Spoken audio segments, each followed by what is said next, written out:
Bon bah elle est où cette alt season là? Qu'est-ce que c'est que cette histoire encore?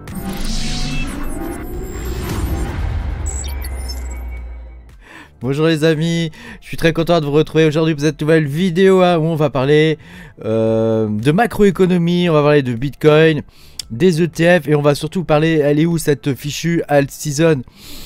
Pense à mettre un petit pouce bleu, à t'abonner à la chaîne si t'es pas abonné. Je te rappelle que tu peux me soutenir en allant sur patreon.com/makertronic pour voir mes vidéos en avance. Alors on va pouvoir commencer cette vidéo. Bon, ce fichier bullrun, il est définitivement pas du tout comme les autres. On est vraiment dans un monde quand même étrange où les choses qui se sont produites ne se reproduisent plus. Peut-être, va savoir. Alors, je tiens quand même à préciser que je ne connais pas l'avenir. Mais voilà, on peut toujours essayer de prévoir des choses. Ça n'empêche pas, après tout le monde peut se tromper évidemment. Donc évidemment tout ce que je vais te montrer dans cette vidéo est sujet à caution. Mais voilà, j'ai un raisonnement logique. Enfin en tout cas moi ça me paraît logique. Tu me diras si c'est logique ou pas dans les commentaires. Si c'est complètement con, n'hésite pas à le dire non plus. Et voilà, ça me paraît logique et surtout j'essaie d'avoir un raisonnement simple. Parce que c'est inutile de partir des fois dans des théories complexes. Donc je vais t'expliquer ma théorie en fin de vidéo. Et puis on va démarrer. On va démarrer. Alors déjà il faut se faire un plan macro pour comprendre un peu ce qui se passe. Parce que sinon tu es noyé dans la masse d'informations. Et il faut arriver à sortir un petit peu du brouillard les informations qui sont importantes. Donc pour moi, les infos qui sont importantes, je vais te les donner. C'est que d'abord, Trump, il a décidé de changer la façon dont les Américains vont investir pour leur retraite. Et donc ça, c'est quelque chose qui est important. Parce que ça veut dire qu'il ne va pas uniquement y avoir des bonds, c'est-à-dire des bons du trésor américain. Il ne va pas y avoir aussi des actions. Il va y avoir aussi des options plus risquées comme les cryptos, l'or et des private equities. Tu vois, regarde. Tu vois, ça veut dire que à un moment donné, ils vont injecter du pognon dans les cryptos. On essaie de rester simple. Voilà. Autre chose que je veux te partager, ça c'est les chiffres de congress.gov. Donc ça c'est les chiffres de mars 2020, du 26 mars 2025. Donc c'est très récent. Et ça te montre, grosso modo, où est-ce que la Fed dépense son argent. Tu peux le voir qu'elle dépense pas mal ici, 2,2 trilliards, c'est des trilliards, c'est pas des milliards, c'est des trilliards. Donc c'est des milliers de milliards. Donc tu vois, il dépense 2,2 trilliards ici en mortgage backend securities et en treasury securities, il dépense 4,2 trilliards. Donc ça veut dire que grosso modo, ils achètent des bons du trésor américain, tout simplement. Donc ça s'appelle du QE, du quantitative easing, si je me trompe pas. Tu me diras si je me trompe, mais en théorie je pense que ça s'appelle comme ça. Donc c'est un peu, pour moi c'est un peu le serpent qui se mord la queue, parce que d'un côté l'État a besoin d'emprunter, de l'autre côté c'est l'État lui-même, parce que la Fed ça reste l'État américain, c'est l'État lui-même qui rachète ses propres dettes. Bon, tu vois, c'est quand même un petit peu particulier. Donc voilà, on en arrive à la conclusion que les Américains sont en train de réinjecter de la monnaie, d'imprimer de nouveau de la monnaie. Ensuite, on a la Chine. La Chine devrait penser, la Chine a besoin de QE, de quantitative easing. Bon, alors je t'épargne l'article, mais je vais t'en donner quand même le fond. C'est que actuellement, il y a des gros problèmes en Chine, en tout cas des gros problèmes monétaires, et donc ils sont obligés d'imprimer de nouveau. Donc ça, ce sont les chiffres du M2 supply américain. Donc le M2 supply, c'est la quantité chinois, pardon, c'est la quantité de monnaie en circulation émise par l'État chinois. Et donc on peut voir que là, on est à 330 000 billions. Je sais pas comment ça fait ça, milliards, 330 000 milliards. Je ne sais pas combien ça fait de yens. Ouais, ça doit être ça. Comme tu peux voir, regarde la courbe. Donc la Chine est en train d'imprimer massivement. Parce que ça, c'est les chiffres, tu vois, de juillet 2024. Tu vois, hop, on continue jusqu'à juin 2025. Donc tu vois, depuis un an, ils impriment massivement. Et quand tu regardes sur 3 ans, c'est la fête du slip. Et sur 5 ans, c'est pareil. C'est la fête du slip. Alors rien de nouveau quand même, au niveau de l'État chinois. Ils n'impriment pas forcément beaucoup plus que d'habitude, même si sur les 3 dernières années, on remarque quand même qu'il y a une petite inflexion. Mais au niveau de l'État chinois, le pourcentage d'impression, il reste stable quand même. Sur une année, il est quand même de 8,3% à l'année. Hein. C'est quand même énorme, hein. C'est énorme en vrai. Hein. Ça fait vraiment beaucoup d'argent. Hein.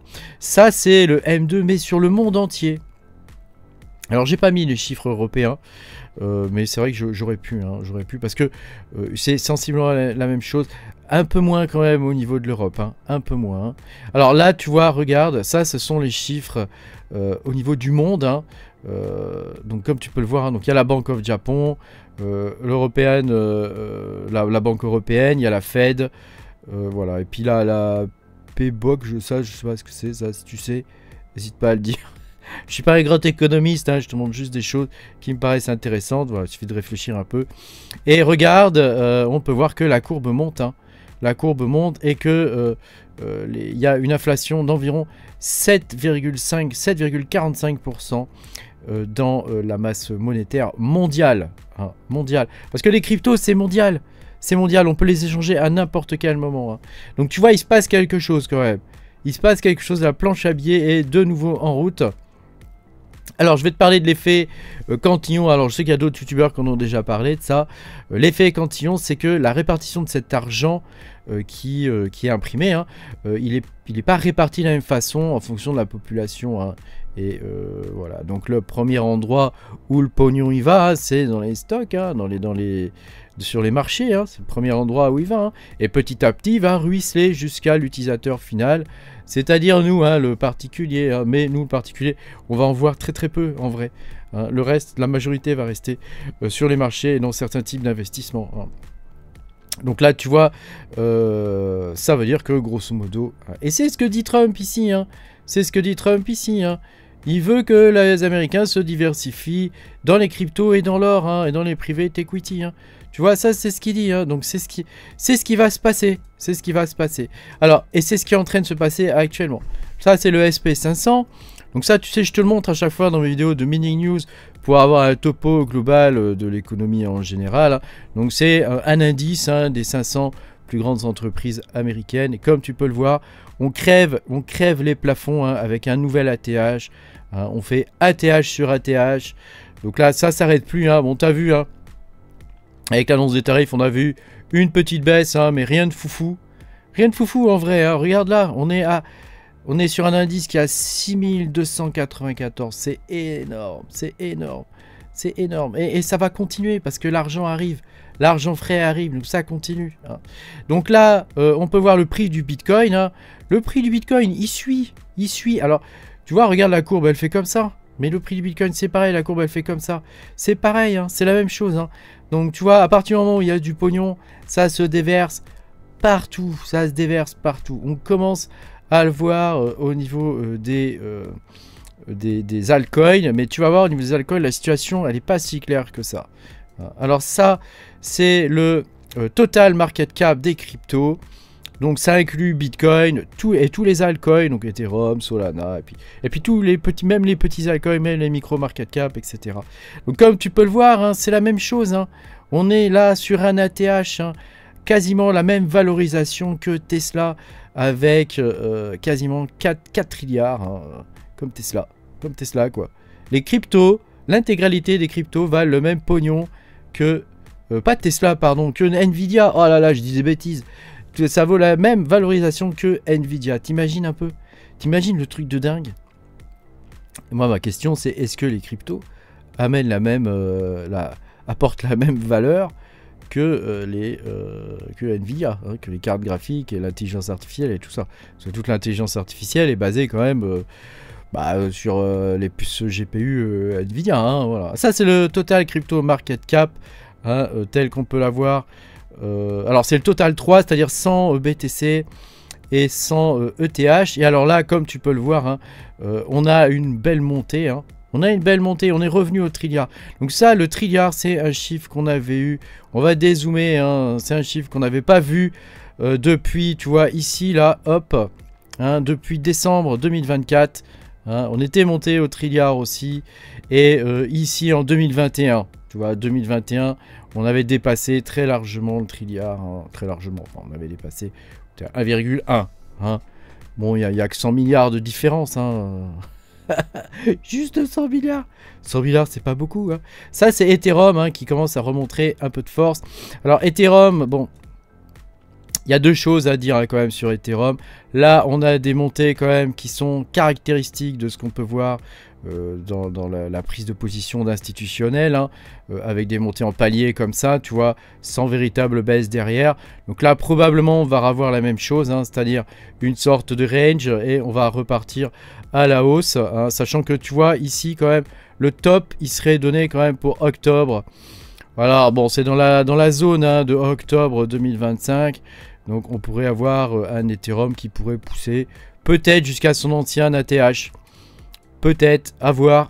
Hein. C'est pas sûr hein, que Ethereum remonte jusqu'à un ancien ATH. Hein. On ne sait pas vraiment ce qui peut se passer. En tout cas, au niveau de la alt season, comme j'ai déjà expliqué, la situation n'est pas très claire. Hein, parce que déjà, Ethereum, c'est difficile parce que c'est pas une crypto américaine. Donc, elle n'est pas mise en avant comme peut être, par exemple, ADA, Cardano. Hein, comme peut être Solana, tu vois, ou même Ripple, tu vois, toutes ces cryptos qui sont mises en avant parce que c'est des cryptos américaines. Même Kaspa a été mis comme crypto américaine, mais Ethereum n'en fait pas partie, hein, puisque la fondation, elle est suisse. Il me semble, hein, si ma mémoire est bonne. Hein. Donc, tu vois, là, voilà, quoi penser. En tout cas, on est sûr que les instituts sont en train d'arriver sur Ethereum. Hein, tu vois, premier palier. Ici, premier palier, deuxième, troisième. On va avoir un range là probablement et un quatrième palier derrière avec une cinquième montée probablement. La cinquième montée, elle pourrait monter. Hein, qu'est-ce qu'on pourrait avoir hein, parce que là c'est proportionnel à chaque fois la montée. Hein. On pourrait avoir quelque chose qui monte. Attends, je vais virer le truc là. Toc. Je vais virer l'autofit. Hein. On pourrait avoir quelque chose qui monte quand même. Tu vois, ici on avait pris combien là? Je vais voir. Ici on avait pris 62%. Tu vois, donc là. On pourrait avoir quelque chose qui prend un peu plus, hein. On pourrait avoir quelque chose qui prend ouais, 80%, quelque chose comme ça. Hein. Donc là, ah ouais, quand même, ça nous amènerait assez haut, hein. Ça nous amènerait assez haut, hein. Fais voir, attends, fais voir. J'avais pas réfléchi à ça, en fait, avant. Fais voir, ouais, quand même, hein, tu vois. 80%, tu vois, ouais, allez. On va rester zen. 70%, tu vois. Ouais, ça nous amènerait à un Ether dans les 5-6 000 $ dans ces eaux-là, quoi. Ouais, ça peut être intéressant, hein, parce que là, il a 3000. Bon, tu ferais juste un x2, hein. C'est pas non plus... dire, on peut faire beaucoup mieux sur d'autres coins, hein. La alt season reste néanmoins, à mon avis, dépendante de ce qui se passe sur Ethereum et pas de ce qui se passe sur les ETF d'Ethereum. Attention, c'est pas la même chose. L'argent qui est investi par les institutionnels sur les ETF, c'est pas de l'argent qui va forcément se déverser sur les altcoins, quoi. Tu sais, même les micro market cap et tout ça, tu vois. Donc ça, c'est pas sûr du tout. On n'a pas d'expérience encore avec les institutionnels sur le marché des cryptos. En tout cas, ça, c'est certain qu'ils arrivent, hein, parce que tu vois, ce genre de truc, hein, on l'a déjà vu sur Bitcoin, hein, ce genre de truc, ça veut dire qu'ils sont en train d'arriver sur Ethereum, donc ils pourraient monter dans les 6 ou 7 000 $, hein, 5 000, 4 000.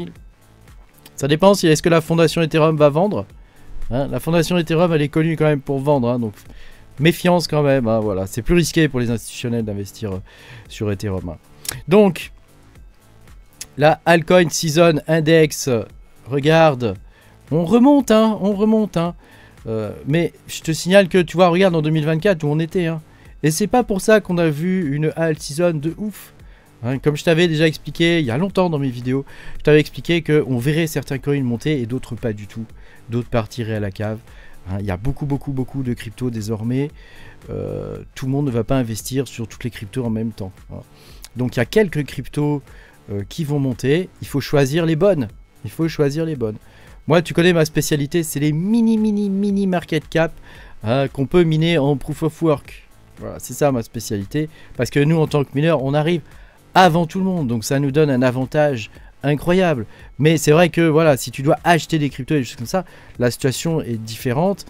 Et voilà, donc il faut relativiser. Hein, parce que tu vois, en décembre 2024, c'était quand même... hein, c'est quand même beaucoup plus haut. Hein. Donc là, à voir ce que ça va donner. À voir ce que ça va donner. Pour l'instant, on présume de rien. La alt season, on n'y est pas encore, hein, tu vois, on n'est même pas à la moitié du truc. Il faut qu'on dépasse 50 pour commencer à se dire que possiblement il pourrait y avoir une alt season. Moi je continue d'investir dans les micro market cap, hein, ceux qui me suivent et qui me soutiennent le savent, hein. Voilà, on est sur des cryptos qui n'existent pas encore quasiment, puisque on a mis certaines qui sont en testnet, donc elles sont même pas encore en mainnet, mais il y a des projets incroyables qui sont en train d'arriver. Et alors c'est ce que j'aime dans la deuxième partie du bull run, parce que je l'ai déjà expliqué, hein, pour moi le bull run il est déjà terminé, hein. C'est ce que j'aime dans la deuxième partie du bull run entre guillemets, c'est qu'il y a vraiment des très gros projets qui arrivent et qui veulent profiter de la hype, ou en tout cas de la traîne, de l'argent qui traîne, pour essayer de lancer leurs projets, comme on a pu voir avec Alephium par exemple, ou Kaspa, qui ont très bien performé pendant le bear market. Je pense que là on est sur des coins qui sont du même acabit, donc on va voir. Je ne les ai pas encore tous donnés, hein. Il y en a d'autres qui arrivent, hein. Donc on va voir ce que ça va donner. Moi je croise les doigts. Et voilà, je pense que on a encore pas mal de belles choses à voir, hein, je pense, hein. Même si ce bull run est beaucoup plus difficile et différent des autres, hein, je pense qu'on a encore des très belles choses à voir. Alors, je pense aussi que le bull run, pour moi, il est quand même un petit peu fini, hein, comme je l'avais déjà expliqué, hein. Tu vois, quand on a passé 2024, ici, on a bien eu une alt season, hein. Donc pour moi, le bull run, il est un petit peu fini. On pourrait avoir une seconde jambe, tu vois. Pourquoi pas? C'est quelque chose qui est possible, parce que avec l'arrivée des institutionnels, on a quand même quelque chose qui change maintenant. Et peut-être que on n'aura plus jamais de baisse comme on a eu avant. En tout cas, au niveau de Bitcoin, c'est quasiment certain qu'on n'aura plus de baisse comme on a eu avant. Par contre, au niveau d'Ethereum, tu vois, et d'autres altcoins, ça c'est beaucoup moins sûr, hein. Je pense qu'Ethereum pourrait descendre à des niveaux extrêmement bas, genre 500 $, tu vois, quelque chose comme ça. Donc voilà, faites très attention si vous investissez sur le marché en ce moment, parce que la situation est quand même pas extrêmement claire. On voit qu'il y a du pognon qui arrive. C'est d'abord les institutionnels qui l'ont, hein. Ça tu sais comment ça se passe, hein. Je t'ai expliqué avec l'effet cantillon, hein. C'est d'abord les institutionnels qui l'ont, nous on arrive ensuite après, on est le layer 2, hein. Et donc voilà, avec les cryptos on a quand même moyen de récupérer des sous, mais ça se passe quand même principalement pour l'instant sur Bitcoin, un petit peu sur Ethereum, mais ça, principalement maintenant sur Bitcoin. Pense à mettre un petit pouce bleu, à t'abonner à la chaîne. Si t'es pas d'accord, n'hésite pas à le dire dans les commentaires. Moi je suis ouvert à toute discussion et je me ferai un plaisir de te répondre. Je te dis à bientôt pour les aventures. Salut!